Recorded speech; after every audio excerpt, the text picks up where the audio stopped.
Hello everyone, welcome to News Tonight. I'm Rhoda Ngonzi. Junanopori will join us in a bit on sign language.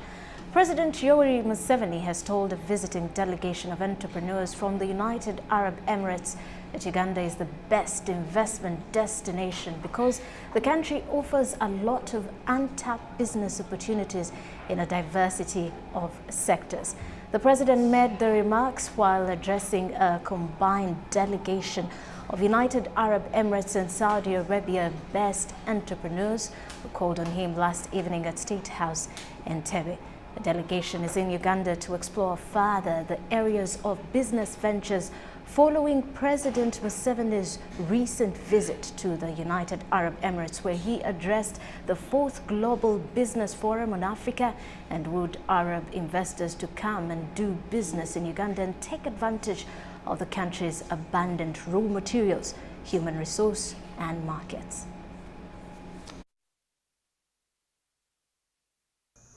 Uganda is, as you heard, is a land of 40 million people, population is 40 million. It will be 100 million by 2050, population of Uganda. It is part of East Africa, which is 170 million people. The six countries of East Africa, but it is also part of COMESA, Common Market of Eastern and Southern Africa, which has got a population of 500 million people. So therefore, as you know, business is about markets. The market of Uganda, the market of the region, but also third-party markets. We've also got agreements with the United States about market access at zero tax and no quota. It's quota-free, tariff-free market access to the United States for 6,500 products, which also should give you the UIA. I hope they give you those. Apart from the market of Uganda, the market of East Africa, the market of COMESA, the market of the United States. With China, we have had a historical relationship because we are fighting against colonialism together. India, although they are a bit slow, but in the end they will open their market also. They have promised in theory, but they have not done it in practice. So the market, therefore, is not a problem. So once you invest here, you will sell here, you will sell in the region, you will sell to third-party markets. And then the infrastructure, we have solved that, the electricity, working a little bit with the Chinese. We are building quite a bit of electricity now. And we shall continue to have surplus electricity. Now coming to the companies here, electronics and electric equipment, you are most welcome. Like for instance, assembling television sets, making radios, assembling computers. These are protected. Once you do it here, we shall protect it so that it is not does not compete with the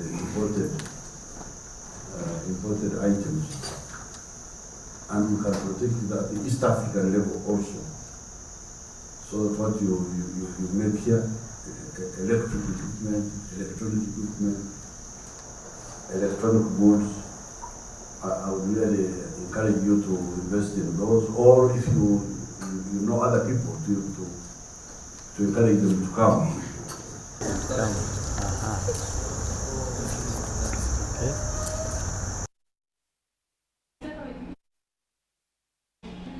A couple of legislators sitting on the Legal and Parliamentary Affairs Committee are protesting against the addition of 6 new members on the team. The latest designation is seen as purposed to build up a high number for the writing of majority report on the Constitutional Amendment Bill 2017. Consultations and scrutiny of the bill are in their final stages as the committee today sought opinion of President Yoweri Museveni on proposed amendments. We have a story. Lweminyaga Member of Parliament Theodore Sechikubo, Masaka Municipality MP Mathazi Mpuga, and Busiro East Representative Medad Segona are swallowed up in bitterness, angered by alleged elusive manner in which the Legal and Parliamentary Affairs Committee is handling the consultations on the Constitutional Amendment Bill 2017.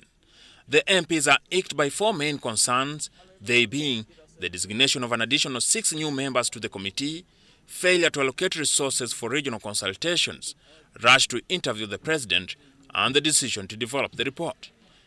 Our committee, the Legal and Parliamentary Affairs Committee, is already flooded. In fact, previously they wanted to reduce the numbers and designate on other committees. Defense and Internal Affairs Committee has less than 15 members. They did not find need to designate members. But they want to conscript them so that they can append signatures and have the majority. Now to say they are creating an artificial majority on the committee itself. And we shall not allow it. To the concerned legislators, the timing of the interaction with the head of state, Yoweri Museveni, is rushed.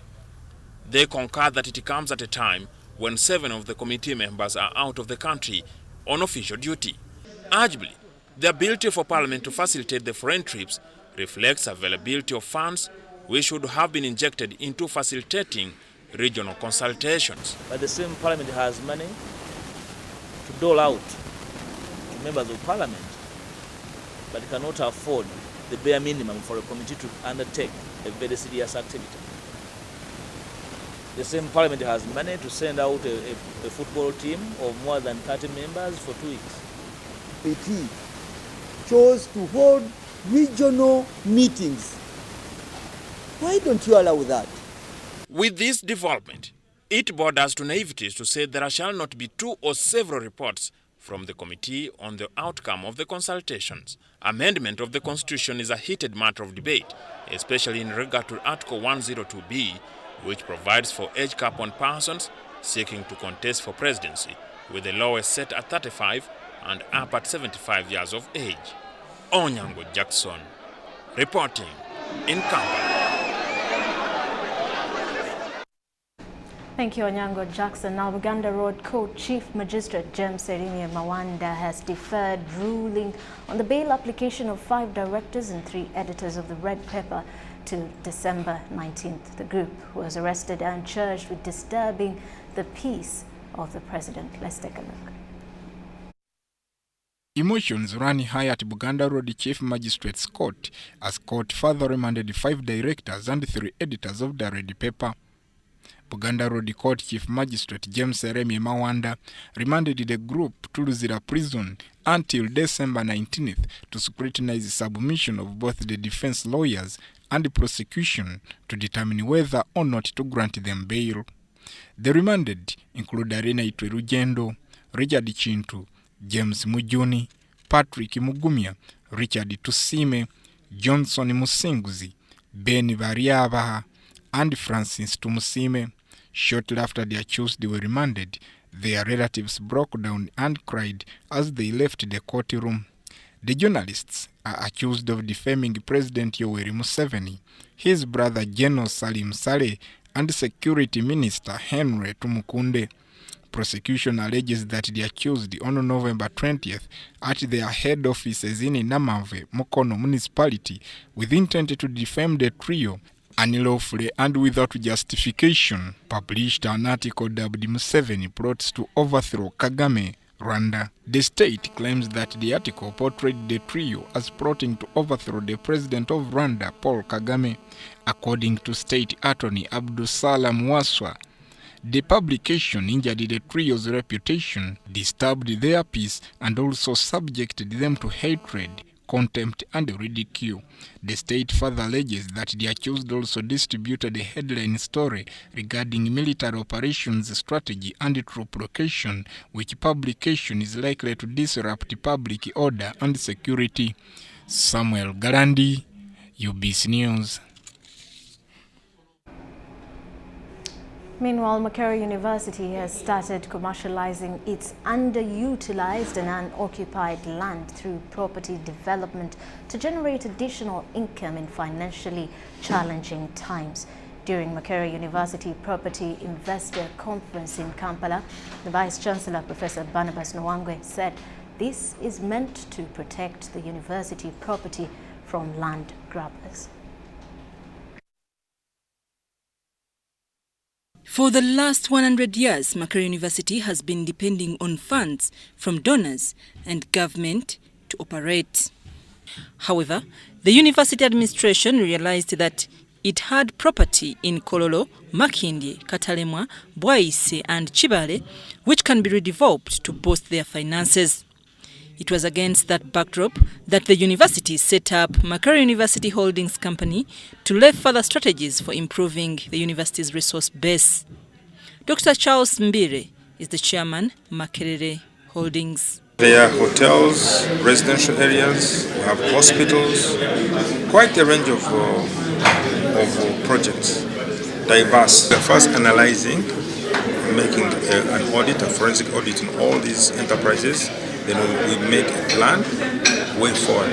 So it's not an issue of just switching on and off. We just study the enterprise, bring experts to analyze it. If it's viable going forward, we put a new management team and have new strategies and objectives and move forward. About 40% of Makerere University budget is got from fees collections, while 60% from government, hence the financial challenges that have resulted in strikes by university staff and students.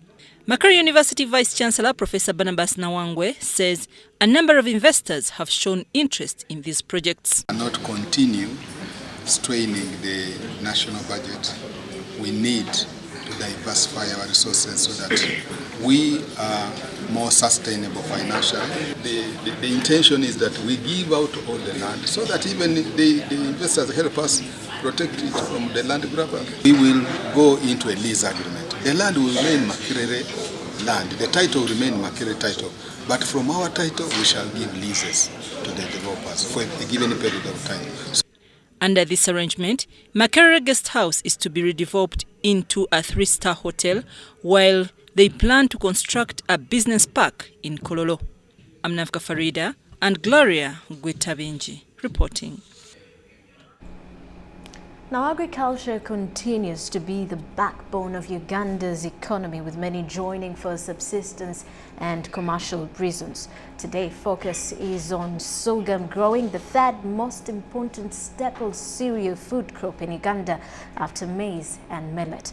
It is mainly used for food and beer brewing. Here is UBC TV's Ngabo Aman.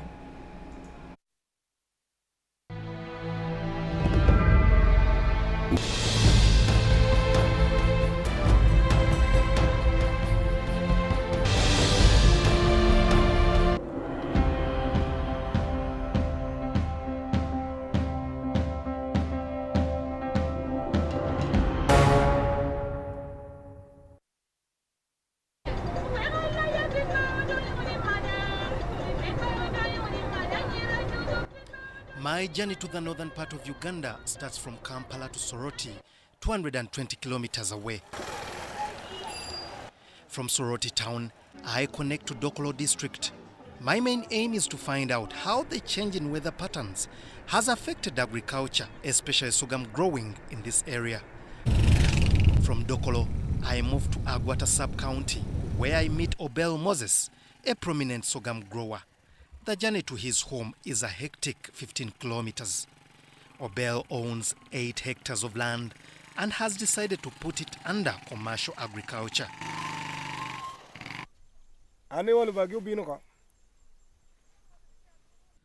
He employs 18 workers. Together with my cameraman, lucky we find Obel harvesting. He says the first 5 months have been good thanks to the moderate rainfall. Initially, the first harvest in 2016, he made the biggest loss due to the prolonged drought and almost gave up on sorghum growing. An estimation of 13 million shillings is what Obel expects from his sorghum this season. What I see at first, my children are now getting good educations. Because the money which I got from sorghum, I use that money to pay the school fees. Not only the school fees, but taking them to the better secondary schools. As a farmer to manage, that is some of the mystery. The balance of the rain. That one is difficult for me to overcome. And the seed also. Because during I enter into the business of this farming as a business, white sorghum, the seeds always not the same. Some of them when you plant or broadcast during the time of harvest, you do not receive what you expect. When one looks at the returns, he might think it's smooth sailing growing sorghum. Briefly, this is what is required for one to join the sorghum growing venture. Sorghum grows best where summer is warm, with daytime temperatures regularly topping 90 degrees Fahrenheit. Sandy soils in warm climates are especially good for growing sorghum because it withstands drought and flooding better than corn does. Well, I take up another journey to Kumi district to meet one of the prominent sorghum growers there.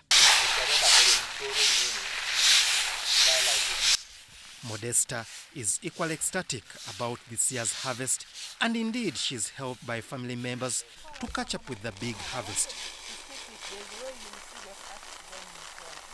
Unlike Obel Moses, Modesta hires land for cultivation. One of the plots is located 10 kilometers off Kumi Road. It is harvest time and Modesta is being held by her husband in order to cut on labor costs. She makes between 16 to 20 million shillings on a good harvest. So this sorghum, as you see it like this, is now ready for harvest. The color has changed from green to cream. And this one has spent 110 days. Because as you see some of it, it has changed a bit because it has overstayed in the garden. She started this agriculture of sorghum, most especially purple. She has supported me a lot, most especially on the side of school fees. It is this which produces a lot of money. There are many young farmers across the country with lots of success and challenging stories that need to be highlighted. UBC TV will be bringing you different farmers from across the country who are striving to become the best commercial farmers. Ngabo Amon, reporting for UBC TV.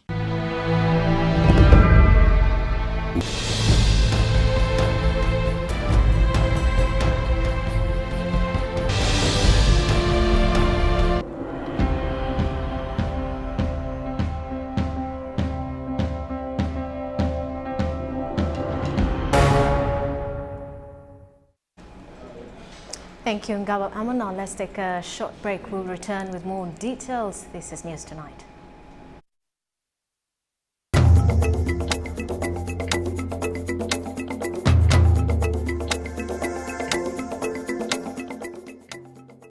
You are still watching News Tonight. The State Minister of Works, General Katumba Wamala, has warned local government leaders against misuse of road construction equipment.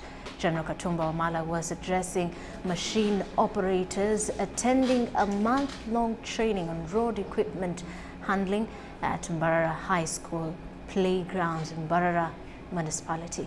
Captain Tumusime Bamturaki, Mbarara District Chairman, welcomed Katumba to Mbarara. Here are the details.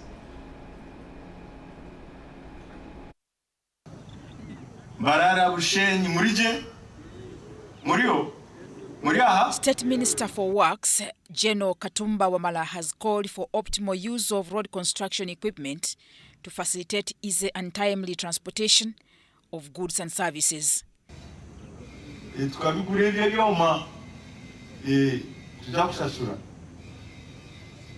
So we need all of us to take maximum care for these machines because they have put a drain in the national economy because it's a loan.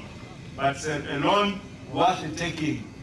Katumba was checking on 250 drivers and handlers of road construction equipment undergoing training at Mbarara High School grounds, Mbarara Municipality. That's why we have brought the trainers here to train you to understand how to care for this equipment. Because these equipments are very delicate. Yes, they are durable, they are robust, but at the same time, they are delicate. Katumba Wamala warned the operators and drivers against stealing fuel and general misuse of the machines, saying it would be a waste of taxpayers' money. This is not donation. This is a loan. Tukabigurana sente zitu ni loan tuzakubishasura bayetegereza tibyabusha ngaha tujakutora sente munshaho tubishasure. Yes. Katumba said government has spent approximately 600 million to purchase the durable and robust road construction equipment that can last 20 years if well handled. So when you call us the machine is stuck, how did it get stuck? In Katumba's farm when it was supposed to be on the road. So these machines must be managed very, very well and effectively because that costs the government a lot of money. The Mbarara District Chairperson, Captain Bamturachi Tumusime, pledged to use the machines efficiently so that the roads are worked on to facilitate easy transportation of agricultural products. This is the delivery of the year for our party. Yes, in years. I have 2,600 kilometers under the sub-county. With my limping equipment I have had for some time, I could not move. It moves 2 kilometers, it is admitted for 2 months. The deputy head of mission of Japan at the Japanese embassy, Mizumoto Horil, emphasized the need for proper upkeep of the tools. Although I believe in the quality of Japanese product as you do, it is a lie if I say that Japanese road construction equipment would not break. Equipments are destined to erode and needed to be replaced at a proper timing. Each Western Uganda district is receiving a set of 6 road construction equipment. The backhoe loader. The other one is what you use to dig trenches. This one can also be used to load, but not very. Mutonyi Hilda and Habimana Deo, UBC. Civil society organizations have called on government to fulfill its obligations and commitments in the fight against corruption. Addressing journalists at the Transparency International head offices in Ntinda, members of the civil society organization lauded government on the strides made so far, but advised that more needs to be done if the vice is to be totally wiped out. As the International Anti-Corruption Day draws near, civil society organizations have lauded government on its efforts geared at stamping out corruption. During a media briefing held at the Transparency International head offices in Ntinda, representatives from key civil society organizations recognized government's commitment in the anti-corruption fight, evidenced by numerous institutions put in place. It has put in place commissions, it has put in place directorates. There's a special directorate now under the IGD's office to deal with serious cases. They have also tried to look at the law. The Leadership Code Act was amended and Corruption Act was also amended. They, however, decried the existing loopholes in the fight, citing traces of corruption in the judiciary and police as per this year's East African Bribery Index. There's some bit of patronage here and there, political interference, which is leading to some cases of impunity where people are corrupt because they know nothing will be done about it, or if anything is done about it, it won't reach its logical conclusion. At the briefing, Sisi Kagaba of the Anti-Corruption Coalition faulted Parliament for being at the forefront of corruption tendencies, despite the fact that it should be the custodian of good morals. It's going to be very difficult to regain citizenship trust if people who are supposed to hold others accountable cease to be accountable. They actually lose the moral authority. We have the whole issue of have the handshake. Yeah, we had a committee and members of Parliament actually castigated Uganda Revenue Authority officials for receiving that money. But guess what? You still have members of Parliament who are getting the 29 million. They're already paid to do what they're supposed to already be doing, and we haven't actually seen them coming out to account for this money.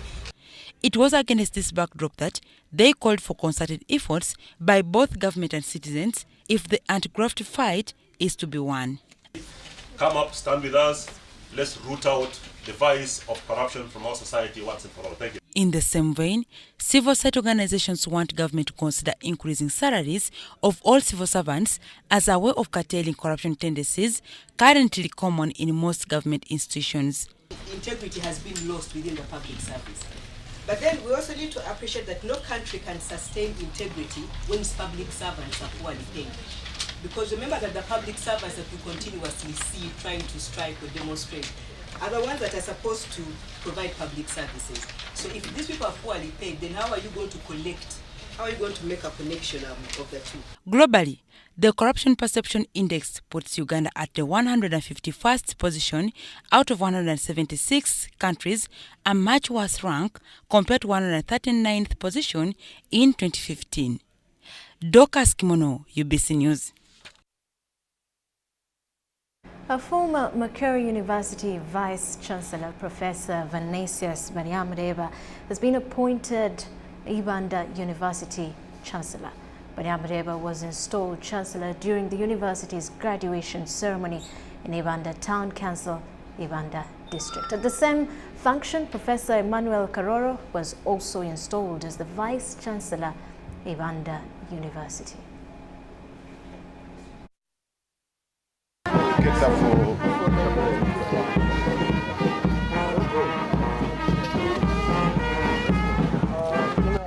Former presidential candidate Vanessius Baniamudeba, who is also a former Vice-Chancellor, Makerere University, is now the Chancellor of Ibanda University.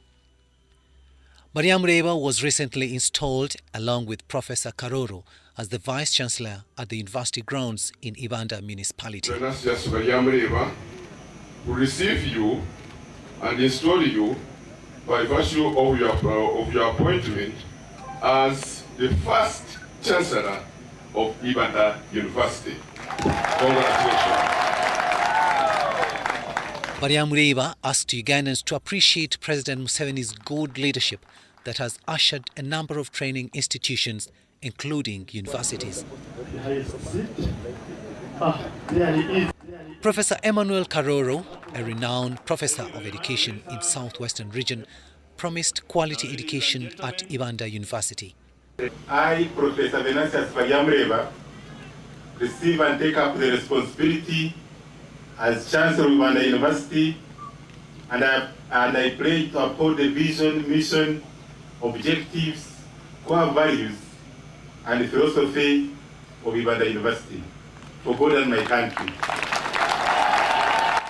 Karoro is famous for pioneering the teaching of Kiswahili at national teachers' colleges in Uganda. Professor Karoro is the first Vice-Chancellor of Ibanda University.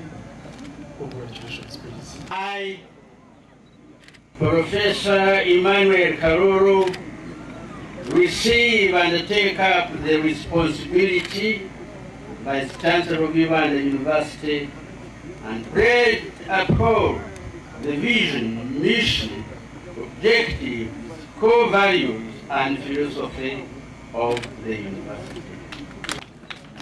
At least 416 students graduated with degrees, diplomas and certificates in different disciplines of Ibanda University.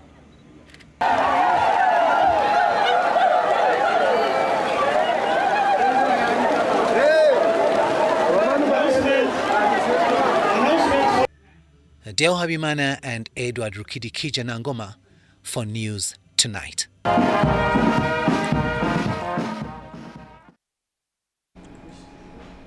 Have you ever wondered what it takes to treat natural and artificial disability in a locality where resources are said to be scarce? Well, this is the situation that mothers are enduring as children go through therapy to enable them get back on their feet. In the second part of our series on people with disabilities, our reporter Henry Root talks to the executive director to Naweza Children's Center in Chiwatule, Pamela Titi Kakonge, on the increasing cases of autism, cerebral palsy and hydrocephalus among children.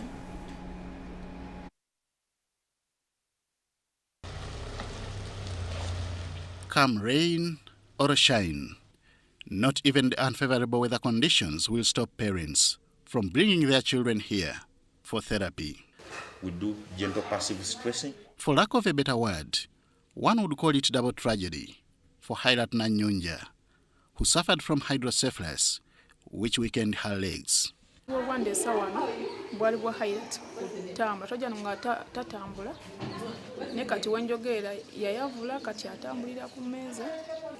Mili joins a crusade of other mothers that bring their children here for physiotherapy, which she extends to her daughter when they get back home.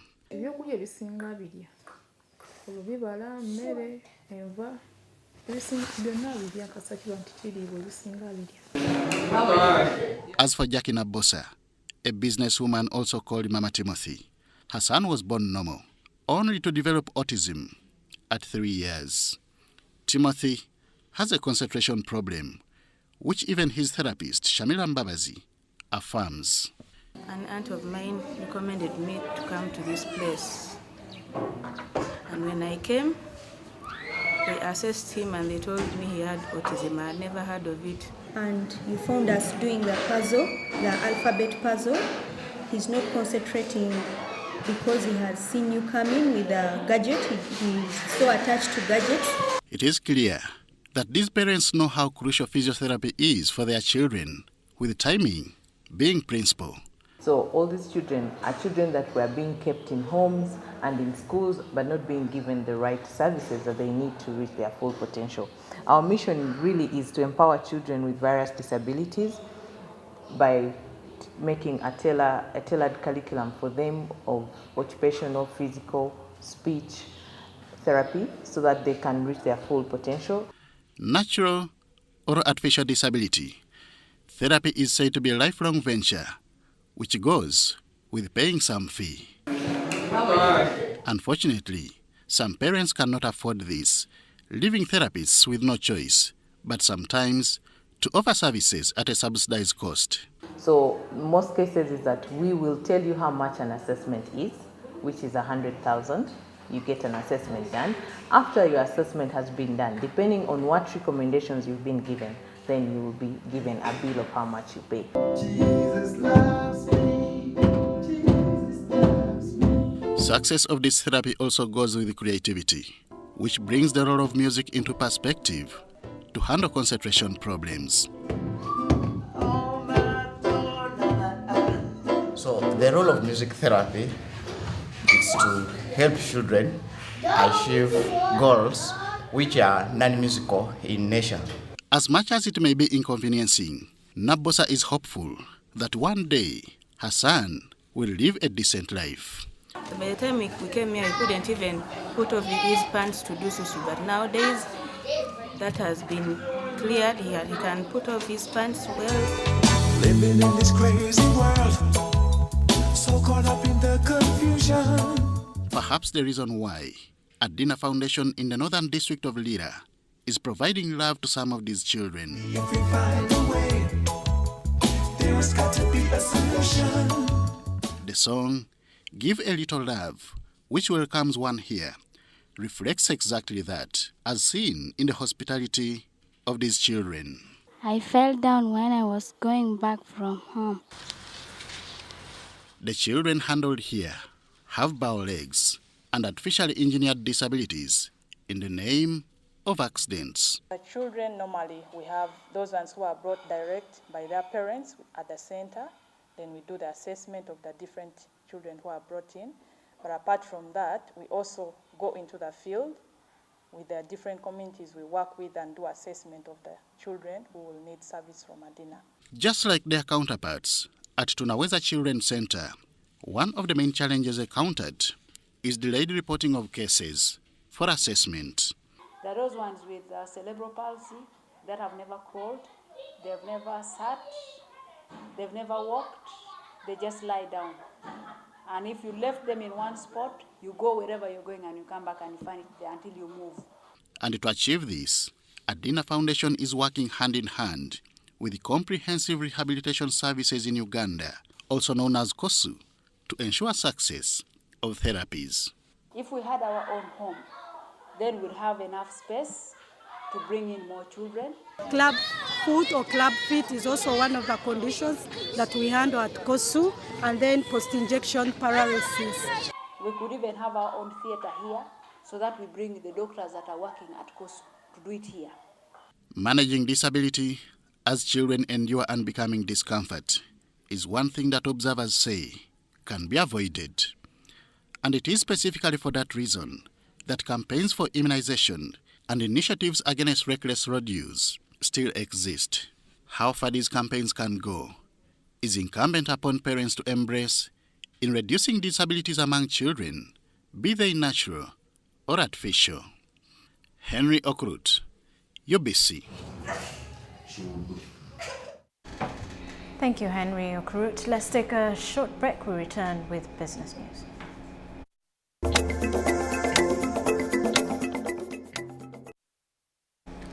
In the business world, public and private sector tourism stakeholders have put up special offers to boost local tourism during the festive season. Executive Director, Uganda Tourism Board, Stephen Asimwe, says by inciting more locals to visit Uganda's diverse and pristine tourism sites, the sector is likely to reach its full potential. Can you turn off the engine a bit? Charity begins at home is a familiar saying, and it's from this popular statement that Uganda's tourism sector players are anchoring their festive season domestic tourism drive. When you are in these places, as Ugandans, post images that promote your destination, because some of the images you post in the social medias are not called for. Please. Uganda is endowed with some of the best tourism sites in the world. However, the major concern is very few locals have ever visited these pristine sites. It is against that backdrop that the tourism sector players are urging the society to be change agents by visiting the diverse tourism destinations in the country. For the as little as 110,000, you can enjoy a 2-day visit to Queen Elizabeth National Park. And what will you do then? We have got new boats that we have acquired, and some of you have not had this experience where you can enjoy it like a king. The call for revival of the national airline was emphasized by Uganda Tourism Board Executive Director Stephen Asimwe. The issue of in-flight promotion. During the flight of the carrier, the country is promoted. The hotels are promoted. The national parks are promoted. We are being flown in here with other countries' promotional things.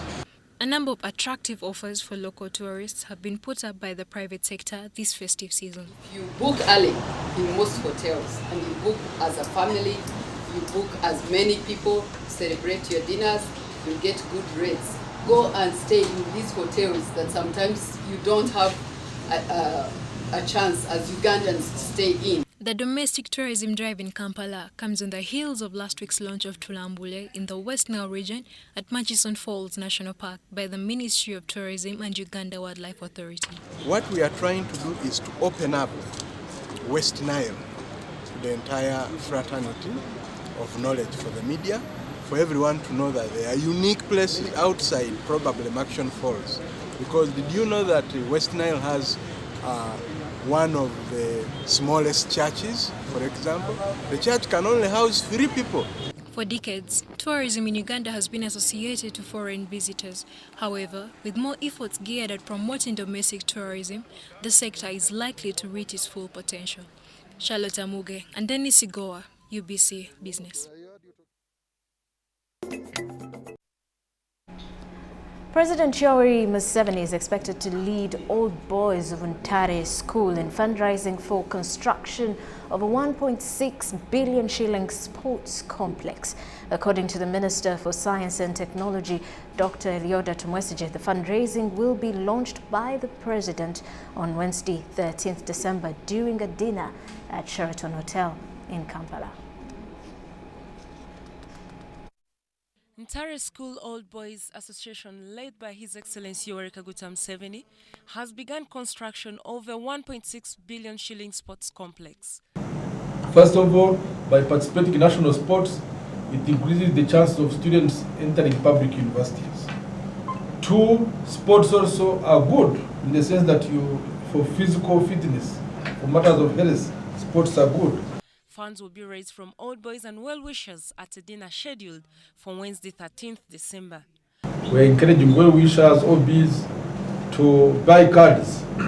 It can't be for free. It's subsidized, so they can pay 120,000 and get a card. These cards are being sold at Sheraton reception, but also can be got. But we also encourage corporate bodies. They can buy a table of 10 at only 2 million Uganda shillings. We call upon all well-wishers of the school to come and support the school as we celebrate and have a dinner on the 13th at Sheraton Hotel. The cards can be bought at Sheraton. On completion, the complex will have a pavilion, changing rooms, washrooms, an Olympic-sized swimming pool, tennis court, basketball and netball. We are trying to put up a big sports complex that will include a pavilion, which is already under construction, changing rooms, washrooms, tennis, basketball, netball courts, and above all, we want to put an Olympic-sized swimming pool. And all this will be part of the master plan for the expanded and remodeled entire school. The school boasts of highly placed and old students, including Uganda's President Yoweri Kaguta Museveni, Rwanda's President Paul Kagame, ministers and academicians, among others. For UBC, Helen Barbara Jizamba and Samuel Galandi. Meanwhile, the 2017 14th edition of CECAFA Senior Challenge Cup saw its debut today in Kakamega, Kenya. Tussling it out were teams from Group B. Vipers, that is Karisa. Have to say, he's actually making his debut when it comes down to CECAFA. Milton Karisa. CECAFA Senior Challenge Cup has successfully continued with teams exhibiting excellent performances, while others coming off with disappointing results. Tuesday's fixture saw Zanzibar edge Rwanda 3-1, Ethiopia overwhelming Southern Sudan 3-0, while Kenya had a goalless draw against Libya. Defending champion and 14-time title contender Uganda Cranes head into the next game against Southern Sudan on Friday with 1 point after drawing with Burundi in their opening match. Now Burundi can clear their flanks away. Oh, this is good for Burundi. They're currently in room. Wadada mishandles and they currently give away that foul. Uganda's under-20 team, the Hippos, are in Zambia for the COSAFA tournament, which kickstarts on 6th to 16th December this year. Uganda starts its first game with defending champions Zambia on Wednesday at Davis Stadium. Malawi and Swaziland are the other teams in Group A that will tussle it out in the group stages. Eric Chimbowa, Julius Poloto, Muhammad Shaban, Stephen Mukwala, and Alan Okello, among others, are the players who represent Uganda at the tournament. For UBC, Helen Barbara Jizamba.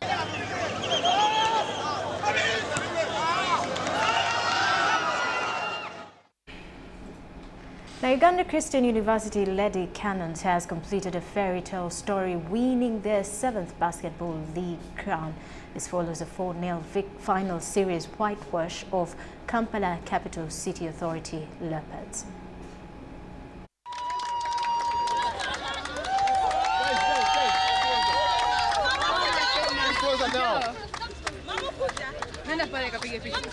Before the celebrations started, Uganda Christiana University Lady Cannons needed extraordinary performances to get the 62-54 victory that seals a 4-0 final series whitewash over Kampala Capital City Authority Leopards.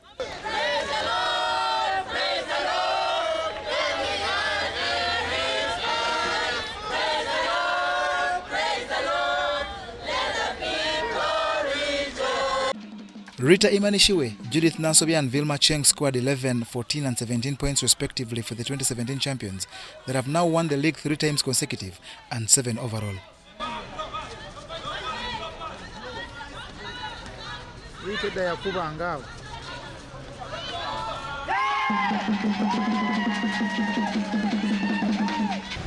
For me, this means that UCU basketball is a success.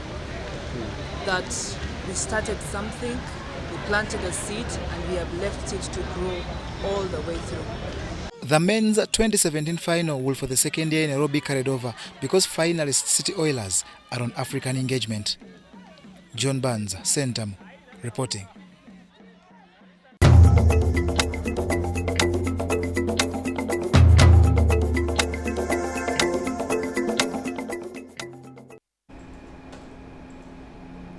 You've been watching News Tonight. Thank you for sticking with us. Jonathan Pori is our sign language interpreter. I'm Rhoda Ngonzi. Have a lovely night.